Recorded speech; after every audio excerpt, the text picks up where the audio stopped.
Hello everyone, मैं मोनिका चौधरी स्वागत करती हूँ आपका अपने यूट्यूब चैनल जिसका नाम है कॉन्शियस विद साइंस। जैसे कि आप जानते हैं कि यहाँ पर कंपटीशन की तैयारी कराई जाती है और आज हम करने जा रहे हैं यूपी पुलिस कांस्टेबल के लिए बेटा जी वायरस से होने वाली बीमारियां।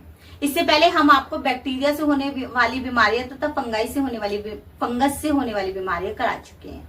अब आते हैं वायरस से होने वाली बीमारियां। तो सबसे पहले देख लेंगे विषाणु की खोज किसने की थी। तो इवेनोवस्की ने की थी।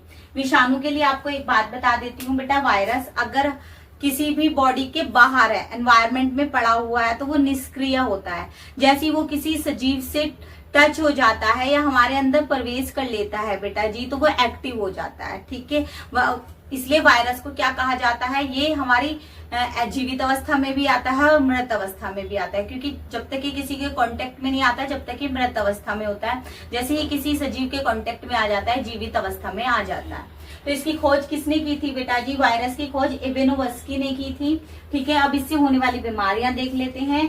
मैंने कुछ बीमारियां मेंशन किया है। पहले आ जाता है एड्स, फिर आता है इन्फ्लुएंजा, फिर डेंगू, 4th नंबर पर चेचक, 5th पर आता है खसरा, 6th पर आता है रेबीज, फिर आता है बेटा गलसुआ, पोलियो आ जाता है, पीलिया आ जाता है। पीलिया जिसको हेपेटाइटिस भी कहते हैं, छोटी माता इसी की वजह से होती है।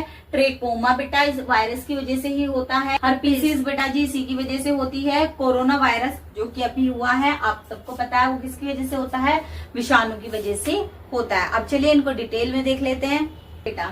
एड्स की सबसे पहले फुल फॉर्म देख लेते हैं। एक्वायर्ड इम्यूनोडेफिशिएंसी सिंड्रोम पूछ ली जाती है। अगर हिंदी में पूछे गुड्डा, अर्जित प्रतिरक्षा अपूर्णता संलक्षण इस क्यों कौन सी विषाणु के द्वारा होती है बेटा जी, तो HIV इसका विषाणु है। विषाणु की भी फुल फॉर्म पूछ लेते हैं, ह्यूमन इम्यूनोडेफिशिएंसी वायरस। ठीक है, अगर हिंदी में बोले तो मानव प्रतिरक्षा अपूर्णता वायरस। देखो ये जो HIV है ना, ये सिंगल स्टैंडर्ड RNA वायरस होता है। अब इसकी वजह से कोई बीमारी नहीं है एड्स आपकी। इसमें क्या होता है बेटा, आपकी जो रोग प्रतिरोधक क्षमता है ना वो कम हो जाती है, जिसकी वजह से आपको बहुत सारी दूसरी बीमारियां होनी शुरू हो जाती है। ठीक है, किसको प्रभावित करता है ये वायरस बेटा जी, सहायक T4 लिम्फोसाइट कोशिका जो कि WBC का भाग है। और WBC क्या काम करती है बेटा, रोग प्रतिरोधक क्षमता को बढ़ाती है, मीन्स रोगों से लड़ने की ताकत देती है हमें। तो उसी की हेल्पर जो T4 कोशिका है उसको ये प्रभावित करता है, जिसकी वजह से हमारी रोग प्रतिरोधक क्षमता घट जाती है और दूसरी बीमारियां हम पर हावी हो जाती हैं। कैसे फैलता है बेटा जी, तो असुरक्षित यौन संबंध से फैलता है। अगर आपके फिजिकल कांटेक्ट एक से ज्यादा व्यक्तियों के साथ है तो हो जाएगा। मदर टू चाइल्ड का क्या मतलब है बेटा जी, कि अगर किसी माँ को एड्स हो रहा है, ठीक है, और वो अपने बच्चे को दूध पिलाती है तो उसके थ्रू वो बच्चे में जा सकता है। या फिर प्रेगनेंसी के टाइम पर, डिलीवरी के टाइम पर ब्लड कांटेक्ट रहता है ना, तो उस टाइम पर क्या होता है, एड्स फैल जाता है। ब्लड कांटेक्ट से भी फैलता है, इंजेक्शन के थ्रू फैलता है और लार के थ्रू एड्स एक से दूसरे व्यक्ति में फैल जाता है। आ जाए आपसे पूछ ले कि इसकी जांच जो कि इम्पोर्टेंट है, बहुत पूछा जाता है गुड्डा। ठीक है, जांच इसकी जो टेस्ट है, टेस्ट का नाम है एलिसा। एलिसा की फुल फॉर्म है बेटा enzyme linked amino solvent acid. ठीक है, वही आपसे पूछ ले कि इसका पहला केस कहां पर मिला था एड्स का, तो USA के कैलिफोर्निया में मिला था, 1981 में मिला था।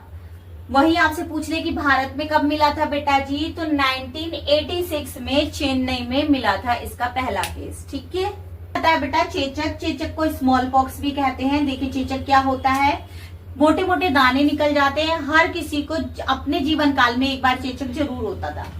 ये किस विषाणु से होता है, तो वेरियोला वायरस से होता है बेटा जी।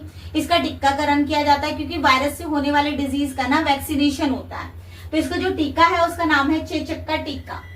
चेचक का जो टीका है ना कब खोजा गया था बेटा जी, 1796 में पहली बार खोजा गया था। किसने खोजा था बेटा, एडवर्ड जेनर ने खोजा था। इसलिए एडवर्ड जेनर को क्या कहा जाता है, प्रतिरक्षा विज्ञान के जनक कहा जाता है। हम इंग्लिश में बोले तो फादर ऑफ इम्यूनोलॉजी कहा जाता है। अब देखो 1975 से पहले बेटा जी चेचक एक महामारी के रूप में जाना जाता था। इससे ना पूरे गांव के गांव उजड़ जाते थे, ठीक है। बहुत सैकड़ों की संख्या में लोग इससे मरने लगे थे। लेकिन 1975 के बाद इसको एक नॉर्मल दाने के रूप में जाना जाने लगा। और आपको ये जानकर बहुत ही खुशी होगी कि हमारा भारत अब पोलियो से और चेचक से पूर्ण रूप से कैसे है, मुक्त है। अब ना ही कोई चेचक का पेशेंट है भारत में और ना ही पोलियो का पेशेंट है। नॉर्मल कैसे जाना जाता है बेटा, इसको दाने के रूप में जाना जाता है। बेटा जी इन्फ्लुएंजा वायरस, जिसको साधारण भाषा में हम फ्लू भी कहते हैं, इसके वायरस का नाम है हेमोफिलिस इन्फ्लुएंजा या फिर इसे क्या कहते हैं, मैक्सो वायरस भी कहते हैं। इससे प्रभावित होने वाला अंग कौन सा है बेटा, श्वसन तंत्र को प्रभावित करता है। नॉर्मल बुखार, खांसी, जुकाम ये सब होता है इन्फ्लुएंजा वायरस से।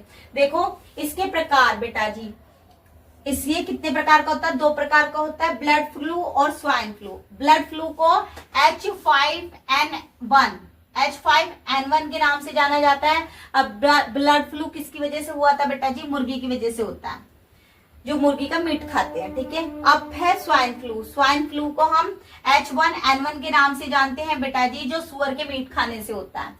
अब देखो आपको ध्यान होगा कि अभी कुछ साल पहले, कोरोना से पहले स्वाइन फ्लू ने पूरा प्रकोप मचा के रखा हुआ था। अभी 2016-17 की बात है, बहुत पेशेंट आए थे स्वाइन फ्लू के, ठीक है। ये गुड्डा रेबीज, जिसको रेबीज होता है ना, उसको हाइड्रोफोबिया हो जाता है। क्या हो जाता है, हाइड्रोफोबिया हो जाता है। हाइड्रोफोबिया में क्या होता है बेटा, जल से डरने लगता है, वो जल से डरने लगता है या फिर अधिक टेम्परेचर बढ़ने पर भी डर लगने लगता है, पागलों जैसी हरकत करना स्टार्ट कर देता है वो, ठीक है।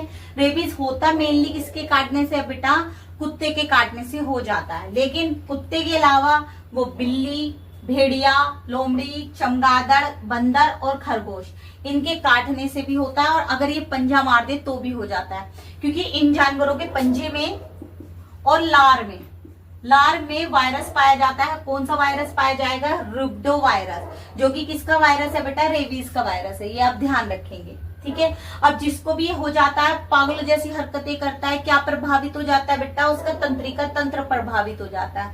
उसको मिर्गी के दौरे पड़ने लगेंगे, जिसको अपस्मार भी बोला जाता है, ठीक है। टीकाकरण होता है, इसका वैक्सीनेशन किया जाता है। इसके टीके का नाम है रेबीज का टीका, ठीक है, जिसका बेटा जी खोज किसने की थी, लुईस पाश्चर ने की थी। और ये बहुत पूछा जाता है कि जो रेबीज का टीका है। नेक्स्ट आता है बेटा जी हेपेटाइटिस। हेपेटाइटिस को पीलिया भी कहते हैं, जॉन्डिस भी कहा जाता है। अब इसके विषाणु का नाम देख लेते हैं गुड्डा। इसके विषाणु को हेपेटाइटिस बी कहते हैं। प्रभावी अंग कौन सा है बेटा, यकृत, मीन्स लीवर प्रभावित होता है। जिसको पीलिया हो जाता है, लीवर प्रभावित होता है। अब पीलिया के प्रकार यानी कि हेपेटाइटिस के प्रकार हैं, hepatitis A, hepatitis B, hepatitis C और हेपेटाइटिस डी। इसमें जो हेपेटाइटिस सी है ना बेटा, इसको काला पीलिया कहा जाता है। क्या कहा जाता है, काला पीलिया कहा जाता है। और इसकी कोई वैक्सीनेशन नहीं बनी अभी तक, इसकी कोई वैक्सीनेशन नहीं बनी, कोई टीकाकरण नहीं बना है, इसका कोई टीका नहीं है, इसका अभी तक खोजा गया, किसका, हेपेटाइटिस सी का। ये सबसे